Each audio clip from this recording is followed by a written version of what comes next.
Hello बच्चों, नमस्ते नमस्ते। तो चलिए आज हम फिर से पार्ट 2 स्टार्ट करने वाले हैं। ह्यूमन हेल्थ एंड डिजीज के बारे में पढ़ने वाले हैं, मानव स्वास्थ्य और रोग के बारे में पढ़ने वाले हैं। आपको मैंने कल के लेक्चर में बताया था कि हेल्थ क्या होता है, हेल्थ से किस तरह से इफेक्ट हो सकता है। हेल्थ का मतलब ये नहीं सोचना है कि अगर कोई इंसान ठीक ठाक है तो उसको हेल्थी कहेंगे। ये आपको मैं रिप्रोडक्टिव हेल्थ से ही समझाते आ रहा हूं। आज मैं आपको बताने वाला हूं डिजीज के बारे में कि मैं पर्सनली, अभी एग्जाम का टाइम है तो मैं पर्सनली एनसीईआरटी से ही रिलेटेड बातें करूंगा जो बोर्ड में आ सकते हैं, बस वही बात से मैं बात करूंगा। और मैं एक्स्ट्रा बातें अभी नहीं करने वाला हूं क्योंकि अभी आपके एग्जाम नजदीक है और उसी पॉइंट ऑफ व्यू को लेते हुए मैं हर वो चीज कवर करूंगा जो आपके एग्जाम में पूछे जा सकते हैं। तो चलिए हम बात करते हैं। हर एग्जाम की मैं बात कर रहा हूं, चाहे आपके बिहार बोर्ड हो या सीबीएसई हो या अदर कोई भी बोर्ड हो, सब में ये चीज पूछा जाएगा, है ना। एनसीईआरटी से रिलेटेड ही होती है चीजें। तो चलिए आज हम बात करने वाले हैं डिजीज के बारे में। आप यहाँ पे देख रहे हैं डिजीज में मैंने लिखा था एक इन्फेक्शियस डिजीज होता है, एक नॉन इन्फेक्शियस होता है। तो आप देख सकते हैं इन्फेक्शियस यानी कि इसको कहते हैं संक्रमण, है ना, संक्रमण रोग कह सकते हैं भाई।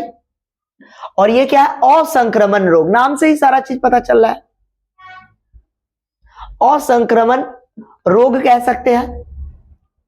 असंक्रमण रोग यानी कि संक्रमण रोग वह है जिसमें क्या हो, किसी व्यक्ति से, कहने का मतलब कोई भी ग्रसित व्यक्ति है तो उससे आराम से वो जो पैथोजन है ट्रांसफर हो सके, है ना, उसी को हम लोग संक्रमण रोग कहते हैं। यानी कि एक स्वस्थ आदमी है और एक अस्वस्थ आदमी है, तो उस अस्वस्थ आदमी से स्वस्थ आदमी में जो फैलने की क्रिया है ना, इस तरह की चीजों को हम लोग क्या कहते हैं, संक्रमण रोग। वो पैथोजन अगर फैल जाए तो उसको क्या कहेंगे हम लोग, संक्रमण, है ना, और उस व्यक्ति को क्या कहेंगे, संक्रमित। तो ये बात आप देख सकते हैं। इन्फेक्शियस का मतलब ये होता है, ये क्या होता है, ट्रांसफरेबल होता है। आप देख सकते हैं ये फैलने वाला होता है, ये, है ना, कैसा होता है, फैलने वाला होता है, एक दूसरे से फैलता है, एक दूसरे में फैलता है। और यहां पे आप देख रहे हैं,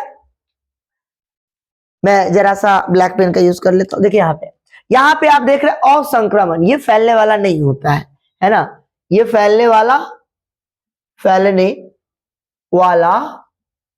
नहीं होता है। तो आप ध्यान रख सकते हैं, नहीं होता है, ये फैलने वाला नहीं होता है। तो आप थोड़े से ध्यान रखें, जरूरी है, फैलने वाला नहीं होता है। अच्छा, इसमें मैंने एक एग्जांपल लिया है कैंसर, नॉन इन्फेक्शियस का। ये तो बहुत ही अच्छा उदाहरण है। आपने देखा होगा अभी के समय में जो सबसे ज्यादा लोग मरते हैं, कहीं ना कहीं कारण है उसका कैंसर, जो नॉन इन्फेक्शियस है, लेकिन अभी के समय में सबसे ज्यादा पूरे वर्ल्ड वाइज अगर हम बात करें तब भी, या आप इंडिया की रेशियो की बात करो तब भी भाई इससे सबसे ज्यादा फैलते हैं। देखो इसके कई के कारण हैं। अभी के समय में आपको पता है कि ये जो कैंसर है कई कारणों से हो सकते हैं भाई। अभी के बहुत सारा ऐसा भी कारण, मान लीजिए कि कोई तंबाकू वगैरह यूज कर रहा है तो आपने सुना होगा कि उसके पास ओरल कैंसर हो जाता है, माउथ में कैंसर हो जाता है। अब कोई तंबाकू ले रहा है, जैसे में मान लीजिए शिखर हो गया, पान पराग, ये गुटखा, जितने भी चीजें हैं, तो ये कौन सी सिगरेट हो गए, तो ये जितने भी चीजें हैं वो क्या कर देती है, कैंसर करती है। अब मान लीजिए सिगरेट ले रहा है तो उसे लंग कैंसर हो जाता है, माउथ ओरल कैंसर भी हो जाता है, किडनी में कैंसर धर लेता है, यानी कि हर वो जगह पे कैंसर हो सकता है। तो ये कहीं ना कहीं ये सब मेन कारण है, समझ रहे बात हो कि नहीं। और अभी के समय में तो अभी आपको पता है कि रेडिएशन से भी कैंसर हो रहा है। रेडिएशन, हाँ, जो हार्मफुल इफेक्ट, जो इतने ज्यादा मात्रा में जो रेडिएशन बढ़ रहे हैं अभी के समय में, हम लोग क्या करते हैं कि मैं तो आपको एक और भी सजेस्ट देना चाहूंगा कि मोबाइल, जैसे में मोबाइल भी रेडिएशन इमिट करता है। अब 5G हो गया, ज्यादा पावर वाला हो गया, तो वो सबके सब मोबाइल भी रेडिएशन शो करते हैं। तो जब भी आप नाइट को सोए ना, तो मोबाइल को थोड़ा सा अपने से दूर रखकर सोए, क्योंकि ये बड़े जरूरी का चीज होता है। आइए, क्योंकि वो रेडिएशन इमिट करते रहता है। आइए यहाँ पे हम संक्रमण और असंक्रमण की बात कर रहे हैं। चलिए अपने टॉपिक पे आ जाते हैं। यहाँ पे आप देख रहे हैं संक्रमण का मैंने ये पूरा लिस्ट बना रखा है। इसमें मैंने लिखा है संक्रमण कॉज बाय पैथोजन। ये किसके कारण होता है, पैथोजन के कारण होता है। देख सकते हैं आप, पैथोजन से होता है। सम पैरासाइट्स आर पैथोजेंस, कुछ पैथोजेंस का नाम भी दिया गया है जिससे अलग अलग प्रकार की बीमारियां होती है, डिजीज होती है। तो मैं उस पर बात कर लेने वाला हूं। सबसे पहला आप देख रहे हैं यहाँ पे सैल्मोनेला टाइफी। सैल्मोनेला टाइफी, इससे क्या होता है, टाइफाइड हो जाता है, टाइफाइड हो जाता है, टाइफाइड, टाइफाइड।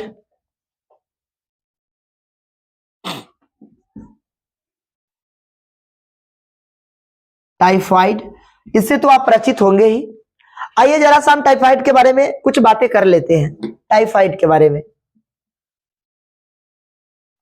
आपको पता है, ये जो बीमारी है टाइफाइड, ये खास तौर पे ये पैथोजन से होता है। इस पैथोजन का नाम तो आप अच्छे से याद रखें, सैल्मोनेला टाइफी के कारण होता है। जब ये बीमारी होती है तो इंसान को फीवर, यानी कि शरीर में जो सिम्टम होते हैं ना, आपको लक्षण जो दिखेगा उसको शरीर गर्म रहेगा। लगभग कहा जाता है कि 39 से 40 डिग्री सेल्सियस हमेशा नॉर्मल डिग्री, ये नॉर्मल टेम्परेचर रहेगा शरीर का। 39 से 40 आप सोच सकते हैं, 102, 3, 4 ऐसे उसके हमेशा फीवर रहेगा। इस कंडीशन में आप सोच सकते हो टाइफाइड ये खास तौर पे कंटामिनेटेड फूड एंड वाटर से फैलता है। कंटामिनेटेड फूड एंड वाटर से इसी को हम लोग कहते हैं संदूषित पानी और भोजन से, है ना। किसे?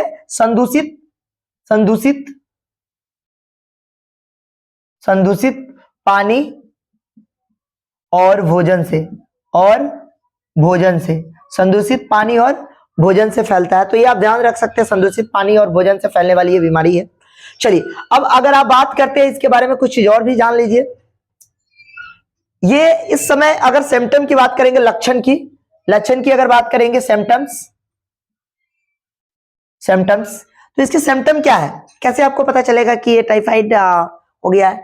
तो उस समय क्या हो जाएगा, फीवर हो जाता है, फीवर, शरीर गर्म रहेगा, कपकपी वाला, चिली फीवर जिसको कहते हैं, चिली फीवर कहते हैं, कपकपी बुखार लगेगा, है ना। उसके बाद क्या हो सकता है, शरीर 39 से 40 डिग्री हमेशा टेम्परेचर रहेगा, 39 से 40 डिग्री टेम्परेचर होता है।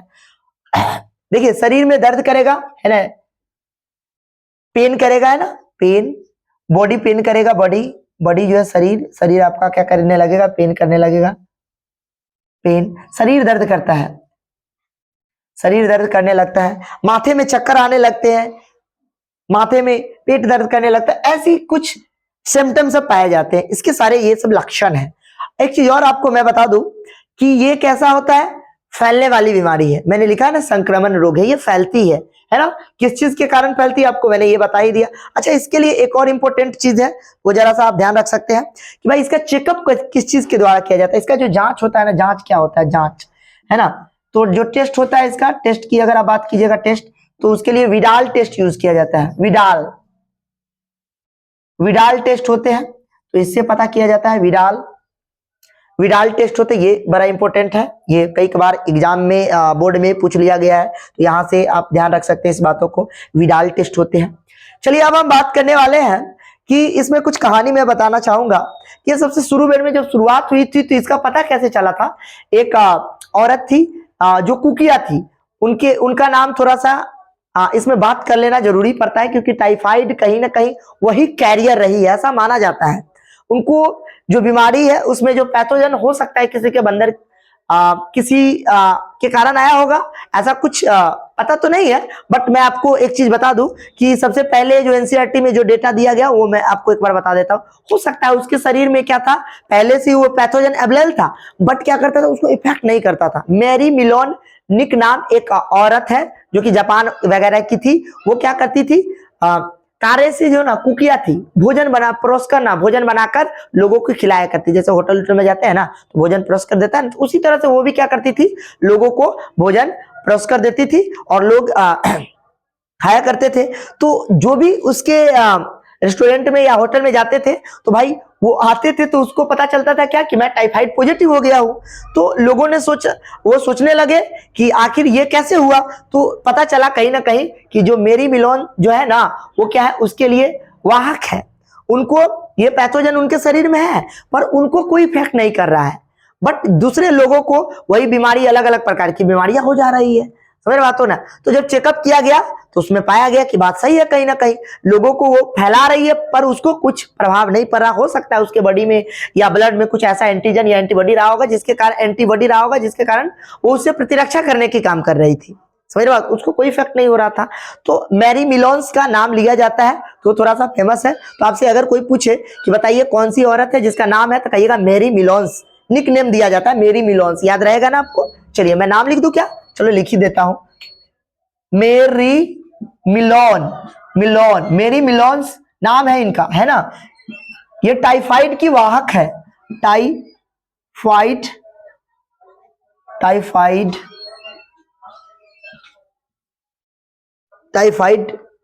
की वाहक है, टाइफाइड के लिए वाहक है, ध्यान रख सकते हैं आप। टाइफाइड लिखाता है, चलिए कोई नहीं, टाइफाइड के लिए क्या है, ये वाहक है, तो आप ध्यान रख सकते हैं। चलिए तो अब मैंने सैल्मोनेला टाइफी के बारे में आपको जितनी हो सके उतना मैंने संक्षेप में ज्ञान दे दिया आपको। चलिए अब बस आपके एग्जाम में यही बात सब पूछ जा सकती है, ऑब्जेक्टिव कहां से आ जाएगा तो आप ध्यान रख सकते हैं। एक बार आप नजर दें, 39 से ये वाला कंटामिनेटेड फूड से संदूषित, ये तो समझ लक्षण से पूछा जा सकता है, जांच पूछा ही जाता है। किसके नाम पे दिया है, टाइफाइड, हाँ टाइफाइड वायरस मेरी मिलोन्स है। इसका पैथोजन का नाम क्या आता है, पैथोजन के नाम आपको शुरू से पता है, सैल्मोनेला टाइफी। तो इससे ज्यादा आपसे कुछ पूछा नहीं जा सकता। चलिए हम आगे की ओर बढ़ते हैं, इसको जरा सा मिटा लेते हैं, हम थोड़ा सा आगे बढ़ते हैं। अब हम बात करने वाले हैं, इसको आपने लिख ही लिया होगा, शॉर्ट स्क्रीन ले लीजिए बैक करके। चलिए आइए अब हम आगे की ओर बात करते हैं। चलिए अब हम बात करते हैं स्ट्रेप्टोकोकस निमोनिया। इससे जो बीमारी होती है उसका नाम है निमोनिया। ये निमोनिया आखिर क्या है मैं आपको समझाता हूं। निमोनिया, ये जो निमोनिया है ना, ये खास तौर पे लंग्स में होने वाली बीमारी है। लंग्स कुपिका जिसको फुफ्फुस कहते हैं ना, फुफ्फुस है ना, इसको लंग्स बोलते हैं इंग्लिश में। लंग्स थोड़ा सा नाम हिंदी में अजूबा है ना, कोई नहीं, है ना, इसको लंग्स भी कह लेते हैं, लंग्स। चलिए इसमें हो जाती है, ये सांस लेने में दिक्कतें आने लगती है ना, आप लोगों को दम फूलने लगता है। अच्छा इसमें ना खास तौर पे इसका सिम्टम क्या है, कैसे आपको पता चलेगा, सिम्टम्स की अगर आप बात करोगे, लक्षण की, तो लक्षण की अगर आप बात करो, लक्षण की, तो उसमें क्या होता है दरअसल लक्षण में, कि जो उंगली है ना, ओठ है ना, वो नीला कलर का, धूसर नीला कलर का पड़ जाता है। धूसर नीला कहते हैं उसको, धूसर नीले कलर का, नीले रंग का, नेल, नाखून जिसको कहते हैं नेल, तथा, है ना, नाखून आप समझ सकते हैं, नेल तथा क्या हो जाता है, लिप्स यानी कि होठ, लिप्स है ना, होठ, समझ रहा बात हो ना। ये कैसे, धूसर नीले रंग का नेल तथा लिप्स हो जाते हैं, ये बात ध्यान रख सकते हैं, हो जाते हैं। तो ये पहचानने का एक तरीका है, ये क्योंकि उसमें क्या हो जाती है, ऑक्सीजन की कमी हो। अब आप सिंपल सी बात समझिए ना, जैसे मान लीजिए आपको प्रॉपर रूप में ऑक्सीजन नहीं मिल पाएगा, तो आपको प्रॉपर रूप से ऑक्सीजन नहीं मिल पाएगा तो शरीर का जो ओठ का रंग है वो बदल जाता है, लाल के जगह पे कैसा हो जाता है, ये नीले कलर का पड़ने लगता है, क्योंकि ऑक्सीजन की कमी पड़ने लगती है। क्योंकि आपका जो ये फुफ्फुस है यानी कि लंग्स है, वो अच्छे से सांस नहीं ले पा रहे हैं, यानी कि अच्छे से ऑक्सीजन नहीं ले पा रहे हैं, तो अच्छे से नहीं ले पा रहे हैं तो शरीर में भेजेंगे कैसे, तो इस कंडीशन में ऐसा हो जाता है। तो आप ध्यान रख सकते हैं ये कैसे। अच्छा ये फैलने वाली बीमारी एयर ड्रॉपलेट है ना, निमोनिया। चलिए अब हम बात करते हैं रीनो वायरस। ये नाम बड़ा फेमस है, ये इससे हर कोई कभी ना कभी इससे ग्रसित हर कोई होते ही है ना, रीनो वायरस। इसको हम लोग कहते हैं कॉमन कोल्ड, नाम भी वैसा ही है, कॉमन कोल्ड वाली बीमारी होती है, सॉरी कॉमन कोल्ड सर्दी जुकाम, साधारण सी सर्दी जुकाम।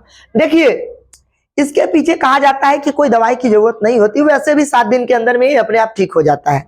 लेकिन क्या है कि एनसीईआरटी में थोड़ा सा डेटा ज्यादा दिया है, मैं एक बार बता देता हूं, सब बात को आप सुन लीजिए, जरूरी है सुनना।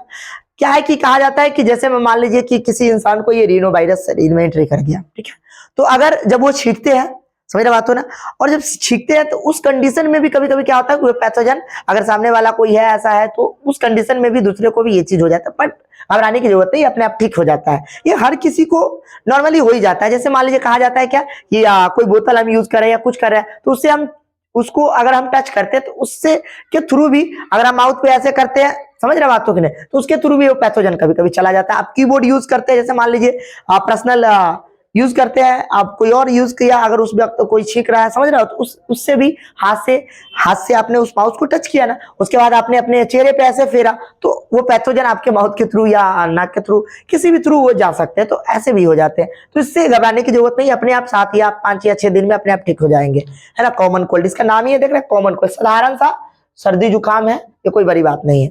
अब हम बात करते हैं, इस पे ज्यादा नहीं बात करेंगे, हर कोई इससे कभी ना कभी ग्रसित हुए। आप इसका बस पैथोजन का नाम याद रखें कि कॉमन कोल्ड किससे होता है, कई रीनो वायरस से, सल्मोनेला टाइफी किससे होता है, टाइफाइड से, क्या सल्मोनेला टाइफी। उसके बाद निमोनिया देख लीजिए, स्ट्रेप्टोकोकस निमोनिया हो गया, ये बात याद रख सकते हैं आप।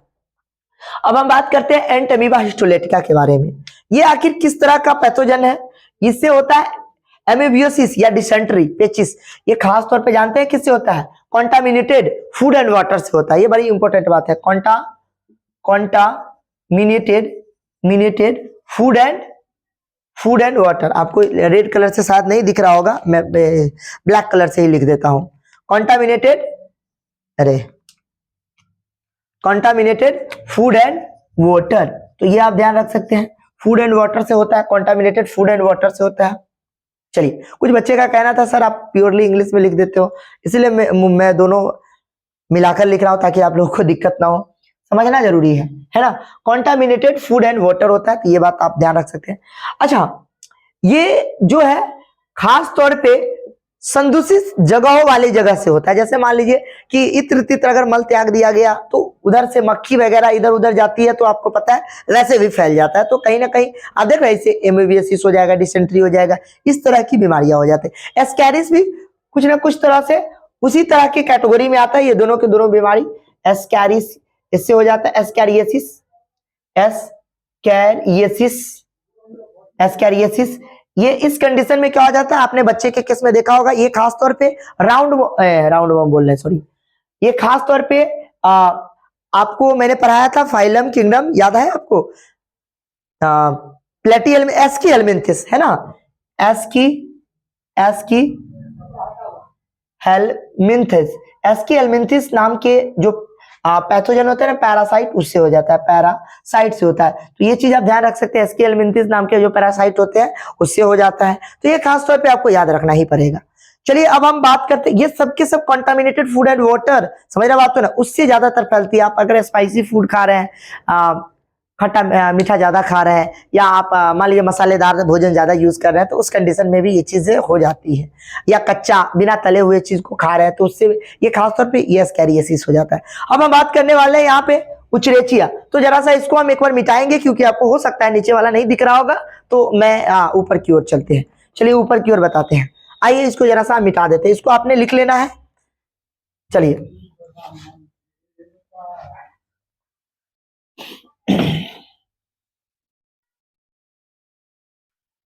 चलिए अब हम बात करते हैं, एक मिनट, हाँ चलिए इसको भी मिटा ही देते हैं, संक्रमण और संक्रमण, ये तो आपने समझ ही लिया, लिख लेना आप लोग अच्छे से। यहाँ पे मैंने लिख दिया था, वैसे आपने समझ नहीं लेना है। संक्रमण, असंक्रमण रोग है ना, याद रखिएगा। चलिए, असंक्रमण रोग है, तो ध्यान रख सकते हैं आप। आइए हम बात करते हैं जरा सा उचरेरिया के बारे में, है ना। उचरेरिया बैंक्रॉप्टी पूरा नाम होता है इसका, पता है, उचरेरिया,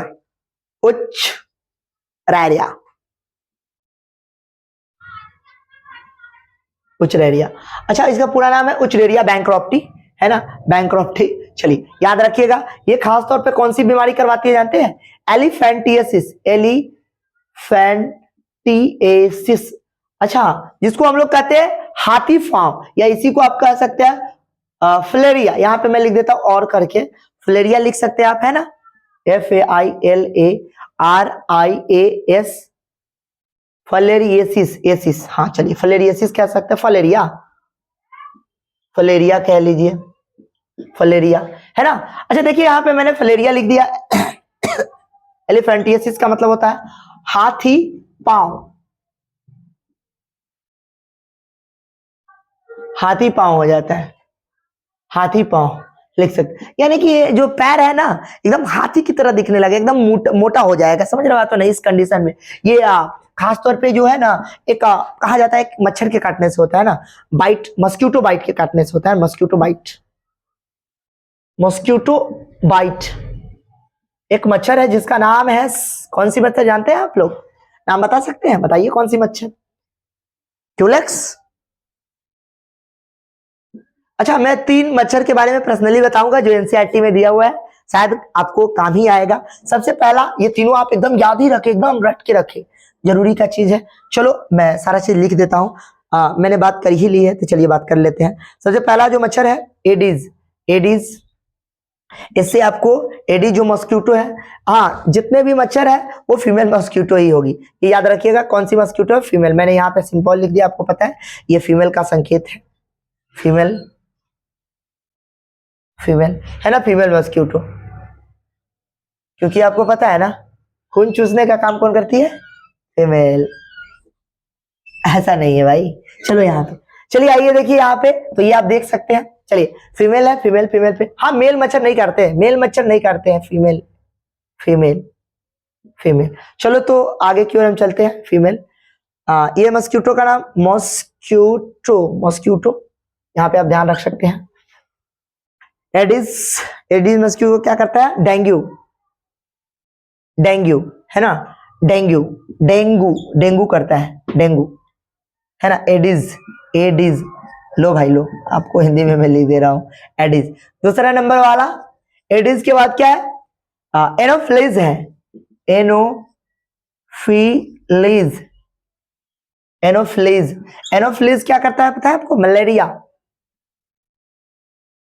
मलेरिया,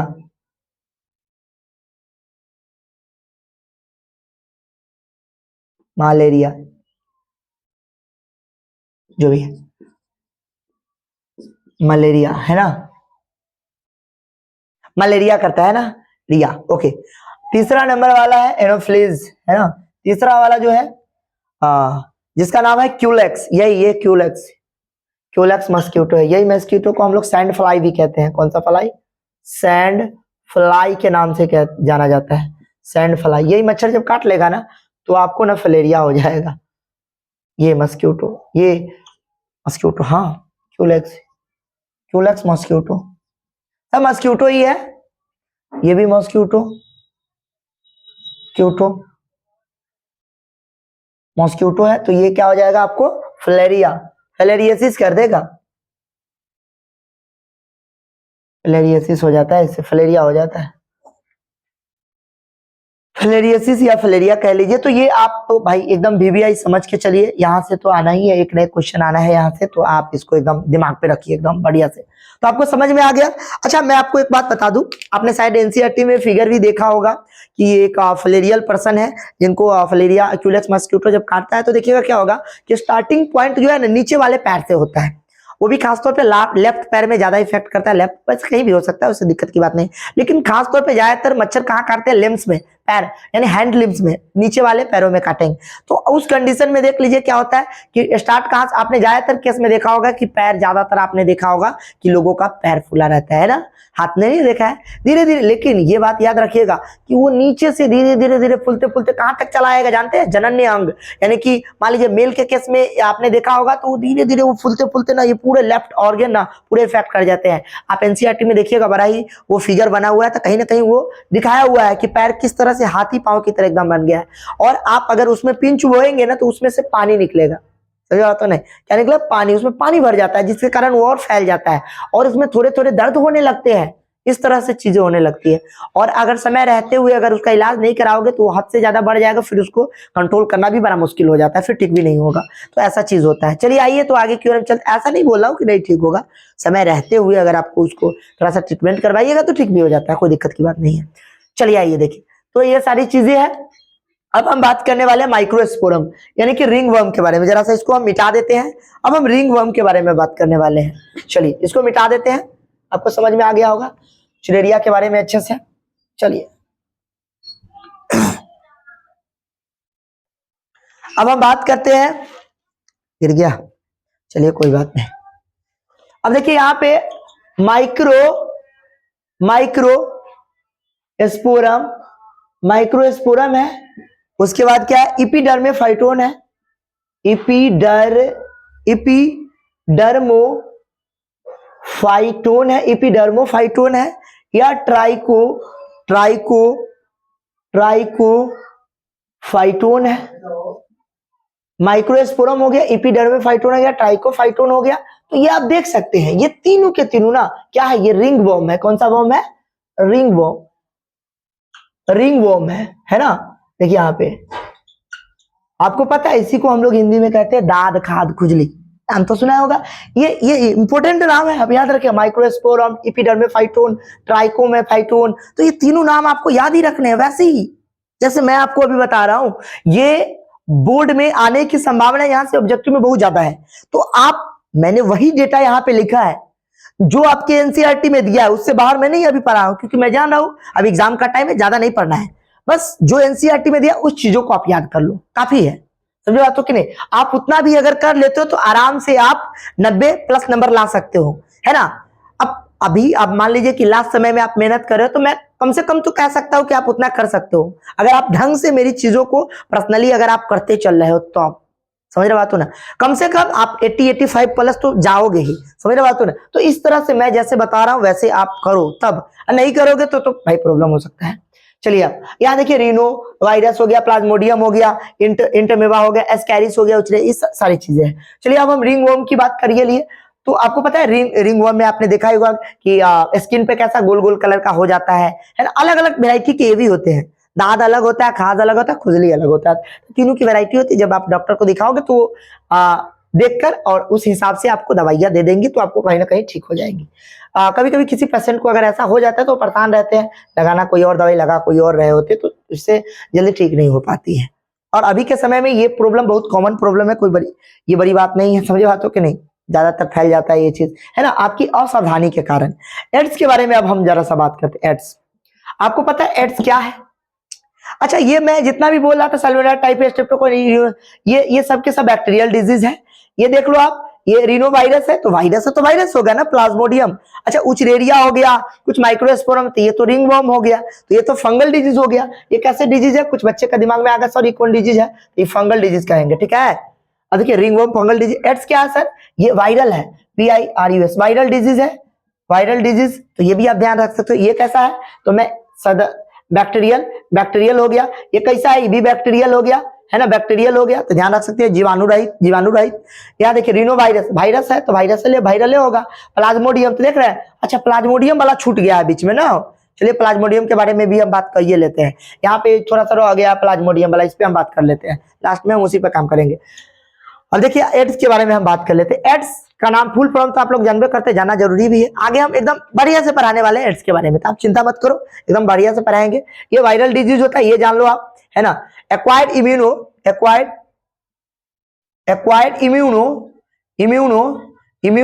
डिफिशियंसी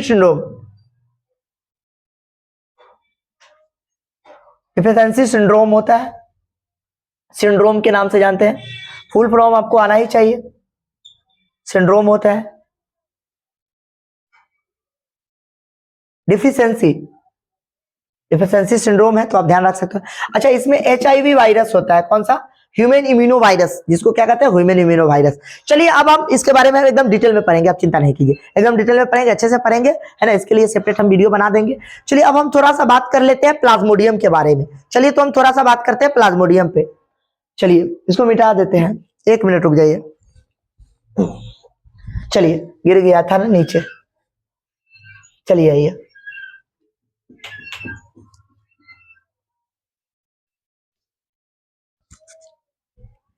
आइए देख रहा था कि बंद हो गया कि चल रहा है।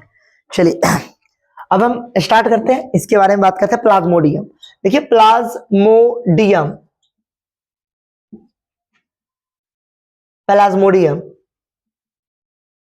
मोडियम, अच्छे से लिख लो भाई। ओहो, थोड़ा सा इधर उधर हो जाता है। प्लाज्मोडियम, है ना, प्लाज्मोडियम। अच्छा, प्लाज्मोडियम के बारे में अगर हम बात करें तो एक बात आपको दिख रही है, ये खास तौर पे 3 प्रकार के प्लाज्मोडियम होते हैं। पहला प्लाज्मोडियम विवैक्सी, प्लाज्मोडियम, प्लाज्मोडियम विवै है ना, विवैक्सी। उसके बाद प्लाज्मोडियम फैल्सीफेरम और प्लाज्मोडियम मेलाई, है ना। कौन कौन? प्लाज्मोडियम, मैं शॉर्ट में लिख देता हूं, plasmodium, plasmodium vivax, vivax, vivax कहिए, विवैक्स कहिए।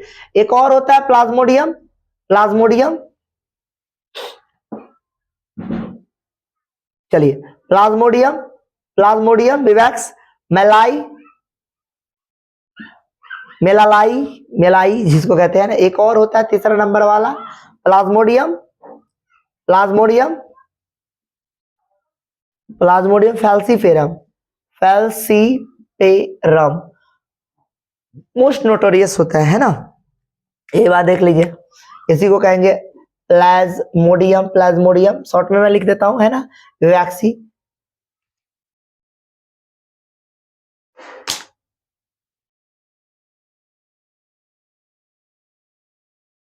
विवैक्सी कहते हैं इसको, है ना।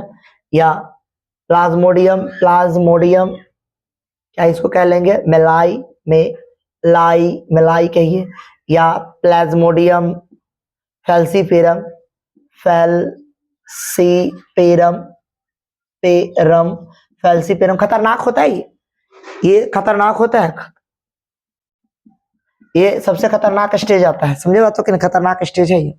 अच्छा, अगर हम बात करते हैं तो ये खास तौर पे जो प्लाज्मोडियम है, अभी जिस प्लाज्मोडियम की हम बात करने वाले हैं, ये जो प्लाज्मोडियम जाता है, अभी हम बात करने वाले जिस मॉस्किटो को काटने से होता है, उस मॉस्किटो का नाम कुछ मॉस्किटो अभी थोड़ा देर पहले बताया, बताइए कौन सा बताया है हम आपको, मलेरिया के लिए कौन सा मॉस्किटो रिस्पॉन्सिबल। अच्छा, प्लाज्मोडियम खासतौर पे जो बीमारी होती है किसका, मलेरिया, मलेरिया, मलेरिया नाम तो सुने ही है मलेरिया का, है ना। मलेरिया के लिए कौन सा है, एनोफ्लीज है, एनोफिलीज, एनोफिलीज मॉस्किटो, तो ये आप ध्यान रख सकते हैं एनोफिलीज मॉस्किटो को। चलिए, इसमें आप क्या ध्यान रख सकते हो, एनोफिलीज मॉस्किटो में इस मादा एनोफिलीज होती है, उसके काटने से होता है, मादा होती है ये, मादा फीमेल। चलिए, अब इस कंडीशन में भाई इसके लाइफ साइकिल की अगर बात करोगे तो इसमें दो तरह के लाइफ साइकिल होते हैं, पहला ह्यूमन में और दूसरा किसमें होता है, ह्यूमन लाइफ साइकिल होता है, और दूसरा नंबर पे किसमें होता है भाई, मच्छर के शरीर में होता है। देखिए, ह्यूमन के अगर मान लीजिए किसी इंसान को, मैं आपको एक साधारण से शब्दों में बता देना चाहता हूं, आप एक बार एनसीईआरटी खोल लेना और देख लेना, ठीक है।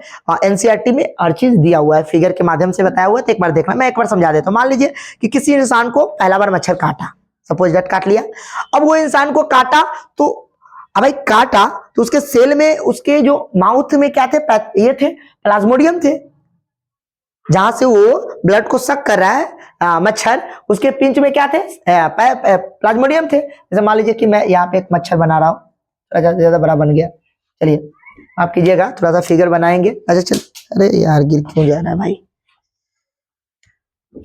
चलिए यहाँ पे बार बार गिर जा रहा है हाथ से, बताइए।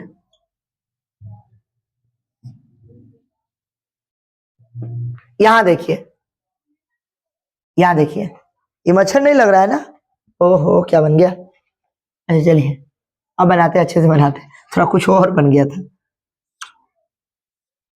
हाँ अब ठीक है, अब थोड़ा सा लग रहा है ना मच्छर, नहीं लग रहा है क्या अभी हो, अरे मच्छर लग रहा है मान लो ना। हाँ, अब मान लीजिए कि इस वाले पार्ट से किसी सेल में काटा, इंसान के कोई सेल में जैसे टच किया, काटा समझे, तो इसका जो यहाँ पे जो इसके माउथ में जो पैथोजन है वो कहाँ चला गया, इसमें चला गया। अब इस सेल के थ्रू इंसान के शरीर में क्या होते हैं, वेसल्स होते हैं, वेन होते हैं, सीरा धामनी के थ्रू क्या करेगा, वो छोटा छोटा जो प्लाज्मोडियम है वो कहाँ चला जाएगा, पूरे शरीर में फैल जाएगा। और इसके लिए जो पैथोजन जो होता है ना प्लाज्मोडियम, इसको ना सबसे अच्छा खाने का फूड सबस्टांस अपने लिवर सेल में पाया जाता है, वहां चला जाएगा ही, लिवर सेल में, समझे बात हो ना। ग्लैक्टोजन इसको अच्छा लगता है तो वहीं पे उसको मिल पाता है, तो वहां पे जाके खाने लगता है, धीरे धीरे क्या करेगा कि आपका ब्लड सेल है ना उसमें अपना नंबर बढ़ाएगा, नंबर बढ़ा, एक समय के बाद क्या करेगा, आरबीसी को फाड़ देगा, और जैसे ही आरबीसी फटता है तो उस समय एक हीमोजुइन नाम का एक सबस्टांस स्रावित होता है, जिसके कारण ना हमको ना मलेरिया के केस में देखिएगा कपकपी वाला बुखार आ जाएगा, माने बहुत भयानक बुखार आएगा उस कंडीशन में। ये हीमोजुइन नाम के सबस्टांस, ये जो प्लाज्मोडियम फैल्सीफेरम है ना, देखिए यहाँ पे कौन सा सबस्टांस स्रावित करता है, हीमोजुइन, ZOIN, हीमोजुइन, इसी के कारण ना ये पॉइजनस सबस्टांस है, पॉइजनस, जो पॉइजनस सबस्टांस है याद रखिएगा, इसी के कारण क्या होता है, शरीर में ब्लड में क्या होने लगता है भाई, पॉइजनस बढ़ जाता है, जिसके कारण हमको क्या आ जाएगा, फीवर आ जाता है। किसी भी इंसान को क्या आता है, फीवर आता है, इसी के कारण से आता है। तो आपको ये बात थोड़ी सी समझ में आ गई। उसके बाद देखिए और भी लाइफ साइकिल देखिए इसका। उसके बाद क्या करेगा, जैसे ही फट जाएगा तो बुखार आएगा इंसान को, तब डॉक्टर के पास जाता है, इंजेक्शन वगैरह देता है। उसके बाद डोज होता है, वो डोज अगर पूरा करता है तो उस इंसान को अपने आप ठीक हो जाता है। उसके बाद वो फिर से क्या करेगा, उसका लाइफ साइकिल कैसे चलेगा। अब जैसे ही हीमोजन हुआ, अब इंसान के शरीर में ही क्या करेगा, मेल और फीमेल पार्ट दो में बट जाएगा वो, यानी कि गैमेट का निर्माण करने से पहले क्या करेगा, अलग अलग में बटेगा मेल और फीमेल, और बाद में क्या करेगा, देखिए ये सारा चीज कहां हो रहा है, मेल और फीमेल गैमेटोजेनेसिस कहां पे हो रहा है, मेल और फीमेल के शरीर में हो रहा है। ओकरा बाद जब शरीर से मच्छर के शरीर में जैसे ही जाएगा, समझो बातों कि नहीं, मच्छर के शरीर में, तो वो चीज क्या करेगा, फिर से फर्टिलाइज करेगा। मच्छर के शरीर में फर्टिलाइजेशन कहाँ होता है, निषेचन की क्रिया मच्छर के शरीर में होता है। उसके बाद फिर से प्लाज्मोडियम बन जाता है, समझ बातों की नहीं, आपका शरीर में तो पहले से उपस्थित रहता है प्लाज्मोडियम, फिर से कोई मच्छर काटेगा, समझ बातों की नहीं, तो फिर से वो वैसे ही फैलाएगा। तो इस तरह से उसका चक्र जो है हमेशा चलते रहता है। पहले इंसान को काटा, फिर इंसान के शरीर में से हुआ, फिर इंसान का अपना ठीक करवाया, अगर वो फिर उसे इंसान को काट लिया तो प्लाज्मोडियम ओकरा शरीर में चला गया, और उसके शरीर में चला गया तो फिर से उसके शरीर में क्या करेगा, फर्टिलाइजेशन निषेचन करेगा, फिर से ओकरा शरीर में नंबर बढ़ाएगा, और फिर से वो मच्छर काटेगा तो फिर से हो जाएगा। अच्छा, खास तौर पे कोई भी मच्छर नहीं, खास तौर पे ये मच्छर में कौन सा एनोफिलीज वाला में, तो ये आप ध्यान रख सकते हैं। ये पूरा का पूरा कहानी दिया हुआ है, आप एक बार उसको पढ़े, है ना।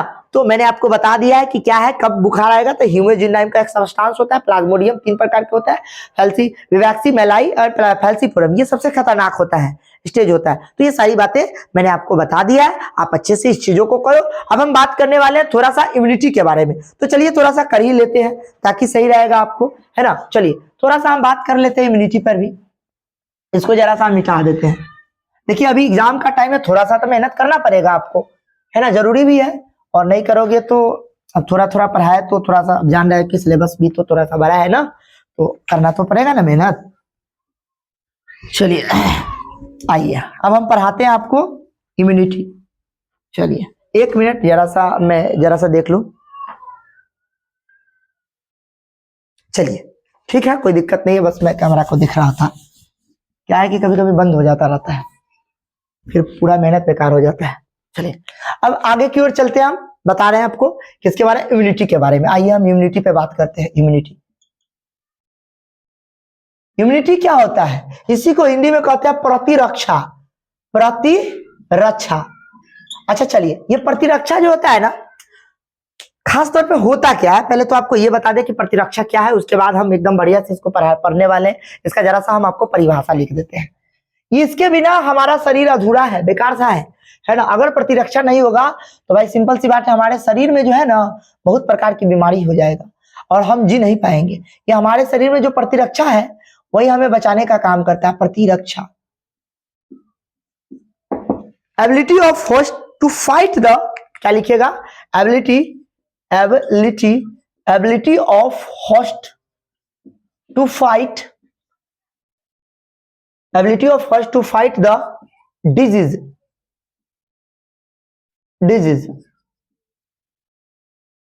है ना। disease causes organism, ये बात ध्यान रखिएगा, यानी कि ability of host to fight the disease causing organism is called the immunity, है ना। तो ये बात आप एकदम ध्यान से ध्यान रखिएगा, है ना। चलिए अब हम बात करने वाले हैं, यानी कि सिंपल सा मतलब समझिए, जैसे में हमारा शरीर है, अगर कोई बाहर का पैथोजन आ गया तो हमारे शरीर को पता चलना चाहिए ना कि भाई ये हमारे शरीर का नहीं है, कहीं और का है, बाहर का है, उसे लड़ना है। तो यही काम करता है हमारा प्रतिरक्षक। अगर मेरा प्रतिरक्षक कमजोर हो जाएगा तो कौन लड़ेगा, है ना। मैं आपको सारा चीज बताने वाला हूं कि किस तरह का, कितने प्रकार का होता है, क्या है, नहीं है, सब कुछ बता देंगे। आप एकदम निश्चिंत होकर बस पढ़ते चलिए, मैं आपको सारा चीज बता दूंगा। चलिए आइए अब हम इम्यूनिटी की बात करिए लिए है, तो मैं आपको बताने वाला हूं कि ये जो इम्यूनिटी है ये कितने प्रकार का होता है। चलिए तो आप देख सकते हैं, मोटा मोटी देख लीजिए, है ना। इसमें 2 तरह के होते हैं, इनेट इम्यूनिटी, है ना, इनेट इम्यूनिटी कहते हैं इसको, और एक होता है एक्वायर्ड इम्यूनिटी, है ना। Acquired immunity, acquired immunity. तो ये आप देख सकते हैं। चलिए, इनेट को कहते हैं सहज प्रतिरक्षा। सहज क्या कहते हैं? सहज, सहज प्रतिरक्षा, प्रतिरक्षा है ना, सहज प्रतिरक्षा। और इसको कहते हैं उपार्जित, उपार्जित नाम थोड़ा सा अलग है, उपार्जित प्रतिरक्षा, उपार्जित प्रतिरक्षा। आइए हम बात करते हैं इनेट में क्या होता है और एक्वायर्ड में क्या होता है, सबके बारे में एकदम अच्छे से बात करते हैं। चलिए, अगर आप इनेट की बात करते हैं, इस साइड में हम समझा देते हैं, उसके बाद हम उस पर भी चलेंगे। आइए, अगर आप इनेट की बात करते हैं, इनेट की, इनेट की, इनेट इम्यूनिटी की, तो इनेट जो इम्यूनिटी है, जो नाम से ही पता चला है सहज प्रतिरक्षा, ये जन्म के समय से चालू हो जाता है ना, at the age of, at age of birth, at age of birth. इसको कहा जाता है स्पेसिफिक, ये स्पेसिफिक है, ये इसको क्या कहा जाता है आपको, है ना, आप देख सकते हैं इनेट इम्यूनिटी है। मैंने क्या क्या लिख दिया, ability of host fight disease causing innate immunity हो गया, है ना। अच्छा चलिए, हाँ ठीक है, मैंने जन्म के समय से ही होता है। चलिए, इसको आप लिख सकते हैं नॉन स्पेसिफिक, सॉरी मैं उल्टा बोल रहा था, नॉन स्पेसिफिक होता है। मैं यहाँ पे बताने वाला हूँ, एंटीबायोटिक सब कुछ बताऊंगा। ये कैसा होता है देख लीजिए, है ना। इसमें आप कह सकते हैं, इसमें पैथोजन भी आ जाता है, पैथोजन। अच्छा, ये स्पेसिफिक होता है भाई, ये स्पेसिफिक होता है, स्पेसिफिक होता है। चलिए, हम बात करने वाले हैं कि इसमें भी एक्टिव और पैसिव आ जाते हैं, एक्वायर्ड में आ जाते हैं। इंटेंट में देखिए, इसमें खास तौर पे दो डिवीजन हो जाएंगे, फिर से इसके दो डिवीजन हो जाएंगे, दो डिवीजन हो जाएंगे, एक एक्टिव, एक्टिव, और दूसरा क्या हो जाता है, पैसिव, एक्टिव पैसिव। एक्टिव का मतलब सक्रिय, और इसको कहते हैं, देखिए हिंदी में इसी को क्या कहते हैं, कितना अच्छा नाम है, सक्रिय, सक्रिय है ना, क्या नाम है, सक्रिय, हाँ, सक्रिय प्रतिरक्षा। एक्टिव इम्यूनिटी, इम्यूनिटी का मतलब प्रतिरक्षा, सक्रिय प्रतिरक्षा, प्रतिरक्षा। चलिए, पूरा नाम नहीं लिखते, आप समझ जाइएगा, है ना, सक्रिय। इसको कहते हैं निष्क्रिय, गलती हो गया तो इससे पेन से लिख देते हैं निष्क्रिय को। चलिए,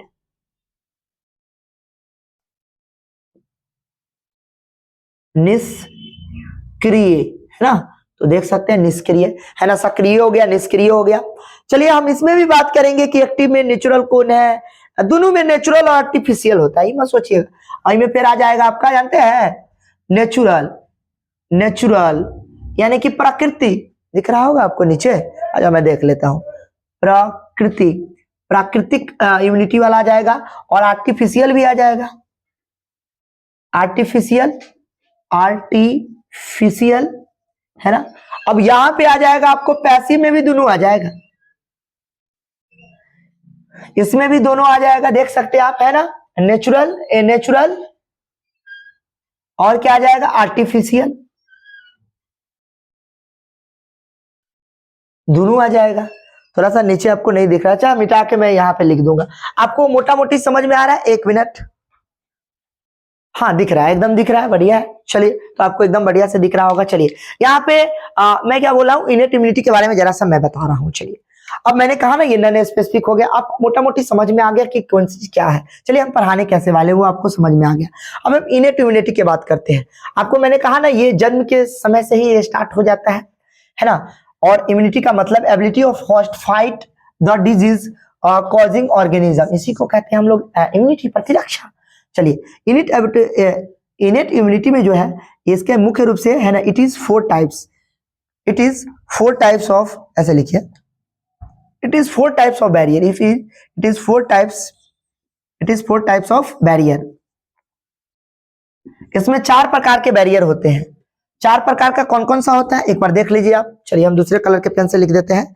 4 प्रकार के जो होते हैं, सबसे पहला जो बैरियर होता है, उसका नाम होता है physical barrier, physical, physical, physical barrier. दूसरा नंबर पे, अच्छा फिजिकल बैरियर में आ क्या जाता है, हम सब बात कर लेंगे। दूसरा हो गया फिजिकल, के बाद हो गया फिजियोलॉजिकल, फिजियोलॉजिकल, देखिए आप एक एक चीज देखिए, फिजियोलॉजिकल बैरियर है ना, चलिए मैं ब्लैक पेन से लिख देता हूं, कहीं आपको दिख नहीं रहा होगा। Physiological barrier, physiological barrier. उसके बाद तीसरा नंबर वाला है cellular barrier, cellular, cellular barrier, cellular barrier है। उसके बाद सबसे लास्ट जो चौथा वाला है उसको साइटोकाइनेसिस बैरियर कहते हैं, साइटोकाइनेसिस बैरियर, साइटोकाइनेसिस बैरियर है, आप देख सकते हैं। अच्छा, ये सारे के सारे बैरियर हैं, आपको पता होना ही चाहिए। चलिए देखिए मैं आपको समझा देता हूँ फिजिकल बैरियर। जैसे मान लीजिए कि हमारा शरीर है, तो फिजिकल बैरियर में जो स्किन हो गया ना, ये भाई प्रतिरक्षा का काम करता है। कोई अगर बाहर का बैक्टीरिया आ गया, वायरस आ गया, कुछ भी आ गया, तो हमारा स्किन पहले उसको रोकने का काम करेगा। अगर उससे बीमारी है तब कौन कौन करता है, एक एक चीज बताते हैं। इस तरह की जो बैरियर है इसमें आ जाएंगे आपके स्किन, स्किन चमड़ा, स्किन हो गया चमड़ा जिसको कहते हैं, है ना। त्वचा, अच्छा शब्द है, लीजिए त्वचा, इसको जरा सा, हाँ त्वचा, त्वचा है ना, त्वचा आप ध्यान रख सकते हैं, तो लिखे हैं त्वचा, है ना, थोड़ा सा देख लीजिए, एडजस्ट कर लीजिए, त्वचा। दूसरा नंबर पे म्यूकोसा। आप सोच रहे हो सर ये म्यूकोसा क्या है, देखिए ये क्या है, जैसे मान लीजिए अपना नाक है ना, उसमें व्हाइट व्हाइट कलर का फ्लूइड जो होता है ना, उसको म्यूकोसा कहते हैं ना, पहले ये पदार्थ की तरह होता है, ये म्यूकोसा हो गया, है ना, स्किन हो गया। अब फिजियोलॉजिकल बैरियर में आ जाइए, आप देखिए अगर अहू से नहीं रुका तो आंख है, तो आंख में क्या दिया जाता है, टीयर्स, टीयर्स यानी कि आंसू होता है ना, वो भी अम्लीय होता है, टीयर्स, टीयर्स, टीयर्स, इससे भी बचाव होता है, ये भी बैक्टीरिया मर जाएगा। देखते हैं आंख में कोनो चीज अगर आपको कोई कीड़ा पड़ जाता है तो तंगा देर के बाद देखिएगा अपने आप खत्म हो जाएगा, का है कि वो ना अम्लीय होता है, इसके कारण ऐसा हो जाता है, टीयर्स। या मान लीजिए, मैं बड़ा का नहीं बात कर रहा हूं, मैं छोटा मोटा की बात कर रहा हूं, टीयर्स, टीयर्स। उसके बाद आप ध्यान रख सकते हैं ना, गैस्ट्रिक देख सकते हैं क्या, टीयर्स हो गया, उसके बाद आंसू हो गया, और गैस्ट्रो इंटेस्टाइनल, गैस्ट्रो इंटेस्टाइनल जो होता है ना, वो गैस्ट्रो इंटेस्टाइनल्स है ना, टीयर्स हो गया, ये सारी चीज गैस्ट्रो इंटेस्टाइनल। अच्छा चलिए ज्यादा अच्छा रहेगा, बाहर की चीज लिखिए, अंदर वाला चीज, सलाइवा लिख लीजिए, सलाइवा, लाल ग्रंथि में ना सलाइवा पाया जाता है, उसमें भी तो होता है सलाइवा। चलिए अब देखिए सेलुलर बैरियर के अंतर आ जाइए, आई में देखिए अलग प्रकार की चीज होता है, पीएमएलटी, पीएमएलटी पाया जाता है, ईसीएल है, सीएल है, ये भी बचाने का काम करता है। भाई blood blood blood blood blood group, WBC सीधे लिख दीजिए ना, डब्ल्यूबीसी है ना, डब्ल्यूबीसीएस है ना, पीएमएनएलटी वगैरह पाया जाता है, उससे हो जाता है। साइटोकाइनेसिस में एक ही नाम लिखेंगे हम, ज्यादा नहीं लिखेंगे, क्या लिखेंगे, इंटरफेरोन, इंटरफेरोन। देखिए कहां कहां लेवल तक हमारा बचाव है, देख रहे हैं ना। अगर मान लीजिए कोई पैथोजन है, छोटा है, अगर मान लीजिए उसको अगर स्किन और म्यूकस नहीं रोक पाया तो फिर कौन रोकेगा, देखिए अपना टीयर्स, अगर आंख में घुस गया, स्किन नहीं रोक पाया तो कौन रोकेगा, टीयर, सलाइवा। क्योंकि इंसान जान रहा था कि भगवान जान रहे थे ये बात कि इंसान बोलता जाता है तो माउथ के थ्रू भी जा सकता है, नाक के थ्रू भी जा सकता है, तो उसने क्या डाल दिया, देखिए वहां पे एसिडिक मीडियम कर दिया, तो वहां से भी बचाव हो जाता है। अब देखिए सेलुलर बैरियर में देखिए आपका, अगर मान लीजिए उससे भी बचाव नहीं हुआ तो आपका डब्ल्यूबीसी उससे लड़ेगा, किसी तरह से उसको हराने का कोशिश, अगर वो भी नहीं कर पाया तो कौन करेगा, आपका साइटोकाइनेसिस में इंटरफेरेंस, यानी कि आपके शरीर में घुसेगा तो ऐसा नहीं है कि वो उसके थ्रू वो काम करना स्टार्ट कर देगा, उसको मारने की कोशिश करेगा, समझ रहे बात। अगर इसके बावजूद भी अगर वो नहीं मरा तब आपको बीमारी हो जाता है या किसी तरह से आप ग्रसित हो जाते हैं। अगर इतना प्रतिरक्षा आपको नहीं रोक पाया, आपका शरीर नहीं कर पाया, तो क्या हो जाएगा, आपको किसी तरह की बीमारी। तो ये देखिए ये सब कुछ क्या है, नेचुरली है, दिख रहा है आपको, तो आपको इसमें तो उतना सोचने वाली बात ही नहीं नेचुरली के बारे में। तो ये पूरा का पूरा चीज है सहज प्रतिरक्षा के अंतर्गत, सहज प्रतिरक्षा, ध्यान रखिएगा नाम में है। अच्छा, उपार्जित प्रतिरक्षा में देखिए ये स्पेसिफिक है, ये जन्म के समय से स्टार्ट हो जाता है। लेकिन अब हम एक्वायर्ड की बात करते हैं। एक्वायर्ड में मैंने दो तरह की बात किया, एक्टिव और पैसिव। अब देखिए एक्टिव और पैसिव मैंने क्यों कहा है, इसमें नेचुरली भी होता है, आर्टिफिशियली भी होता है। एक्टिव में देखिए नेचुरली, अगर मान लीजिए हमने नेचुरली में क्या है याद रखना आपको, देखिए नेचुरली में मान लीजिए कि आपका शरीर है ना, मान लीजिए डब्ल्यूबीसी, WBC अगर किसी के थ्रू अगर काम कर रहा है तो उस कंडीशन में ही हो जाएगा। आर्टिफिशियली में आप देख सकते हैं कि मान लीजिए कि आप इंजेक्शन यूज कर रहे हैं, क्या यूज कर रहे हैं, इंजेक्शन यूज कर रहे हैं या एंटीबायोटिक्स यूज कर रहे हैं। मैं यहाँ पे लिख देता हूँ, इसमें क्या क्या आ जाएगा, एंटीबायोटिक्स, ये कहाँ छूट गया हो, क्या हो जाएगा इसमें देख लीजिए, अच्छे से लिख लीजिए, एंटीबायोटिक्स, यहाँ पे थोड़ा सा जगह कम था, यहाँ अच्छा यहाँ लिख दे, अच्छा ये लिख देते हैं, एंटीबायोटिक्स, एंटीबायोटिक्स हो जाएगा। आई इंजेक्शन हो गया, इंजेक्शन हो गया, सब आर्टिफिशियल ही ना है हो। चलिए अब नेचुरल में देख लीजिए, में पैसिव वाला में देख लीजिए, में आ जाइए पैसिव में, यहाँ पे साइड में लिख देते हैं पैसिव। पैसिव का नेचुरली कहिएगा कि कौन होता है सर, तो देखिए बहुत इंपॉर्टेंट बात है, नेचुरली, नेचुरल, पैसिव का नेचुरल बताया क्या होता है, इंसान को जो मदर के द्वारा एंटीबॉडी मिलता है, वो दो प्रकार के एंटीबॉडी मिलता है, एक IgA और दूसरा नंबर पे IgG। आप बताओ IgA कब मिलता है उसको, कोलेस्ट्रम के द्वारा, कोलेस्ट्रम के द्वारा क्या मिलता है उसको बच्चे, जब माँ का सबसे प्रथम बार जब दूध पीता है, यानी कि दूध वगैरह का फीड करता है, तो उस कंडीशन में क्या होता है, उसको ना जो पीला कलर का जो मिल्क में पाया जाता है, उसी में तो ज्यादा मात्रा में एंटीबॉडी पाया जाता है। इसीलिए तो कहा जाता है कोई भी बच्चा हो, किसी भी जीवों का बच्चा हो, सबसे पहले क्या किया जाता है, उसको अपनी मदर का मिल्क पिलाया जाता है, ताकि उसको क्या वो एंटीबॉडी उसको है ना वरदान के रूप में मिल जाए, है ना। देखिए ये एंटीबॉडी उसको मिल जाता है IgA। पूछा जाए कोलेस्ट्रॉल में कौन सी एंटीबॉडी पाया जाता है, तो क्या बोलिएगा, IgA, याद रखिएगा, है ना। शायद कल मैंने कुछ इधर उधर बोल दिया था, देख लेना आप एक बार, है ना। तो आप ध्यान रख सकते हैं, कोलेस्ट्रॉल में कौन सा पाया जाता है, IgA पाया जाता है। IgG प्लासेंटा के थ्रू मिल जाता है, अपरा, प्लासेंटा, प्लासेंटा, प्लासेंटा के थ्रू, या इसी को अपरा कहते हैं, अपरा के थ्रू मिलता है। तो ये आप ध्यान रखते हैं, ये देखिए नेचुरली है ना, माँ से मिला है डायरेक्ट उसको। चलिए अब हम बात करने वाले हैं इसी में, पैसिव में एक होता है क्या, आप ध्यान रख सकते हैं, एक मैंने कहा है पैसिव हो गया, और पैसिव का एक क्या होता है, आर्टिफिशियल। आर्टिफिशियल में आप ध्यान रख सकते हैं, वही टीका हो गया, है ना, एंटीवीनम हो गया, एंटीबॉडी हो गया, ये भी हो जाता है, एंटीबॉडी हो गया, है ना, एंटीवीनम हो गया, एंटीवीनम, ये सब क्या है, आर्टिफिशियल ही तो है, समझ रहे बात हो ना। तो ये सारे के सारे चीज सब हो जाएंगे। IgE हो गया, समझ रहे बात हो ना, समय के हिसाब से उसमें बनता है, अच्छा IgE तो प्रकृति टाइप से हो गया।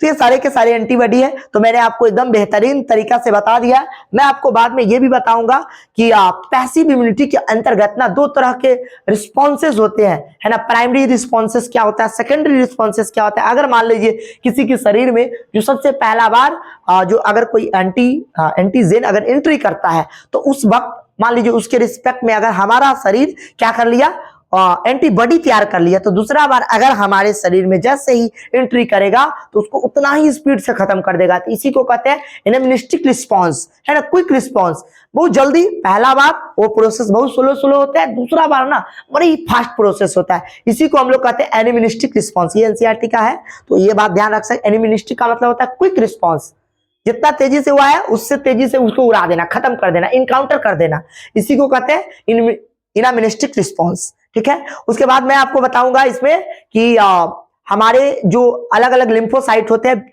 जो अपना WBC है उसमें B लिम्फोसाइट है, वो दो B लिम्फोसाइट हो गया, T लिम्फोसाइट, जो अपना जो WBC है वो दो तरह के लिम्फोसाइट तैयार करते हैं, T लिम्फोसाइट और B लिम्फोसाइट। T लिम्फोसाइट का काम क्या है और B लिम्फोसाइट का काम है, वो सारा चीज मैं आपको बताऊंगा। उसके बाद मैं आगे क्या बताने वाला हूं जानते हो, आगे मैं आपको ये भी बताऊंगा कि हमारे शरीर में जो प्राइमरी लिम्फॉइड ऑर्गन क्या करता है, सेकेंडरी लिम्फॉइड ऑर्गन क्या करता है, प्राइमरी के अंतर्गत कौन कौन आता है। प्राइमरी के अंतर्गत आपको मैं थोड़ा सा बता दूं कि इसमें आ जाता है आपका थाइमस आ जाता है ना, थाइमस जो यहाँ पे पाया जाता है, समय के हिसाब से वो धीरे धीरे काम करना बंद कर देता है ना। जो बच्चे होते हैं उसमें उसका प्रतिरक्षा क्या मजबूत होता है, कि उसका थाइमस बड़ा होता है, बड़ा रहता है, धीरे धीरे वो छोटा होने लगता है। इसमें यहाँ पे पाया जाता है, इस वाले रीजन में, छाती के बीच में, है ना, उसको थाइमस कहते हैं। उसके बाद एक और है बोन मैरो है, ये सब प्राइमरी है, और बाकी इसके अलावा जो भी हो जाता है वो सब के सब सेकेंडरी है। तो ये भी कई बार ऑब्जेक्टिव में पूछा जा चुका है, तो इसीलिए मैंने आपको बता दिया है। तो चलिए अब अगले दिन हम अगले बात करेंगे, क्योंकि ये वीडियो बड़ा हो जाएगा, इसलिए मुझे यहीं तक खत्म करना होगा। चलिए ओके, आप लोग अच्छे से पढ़े, धन्यवाद बच्चे।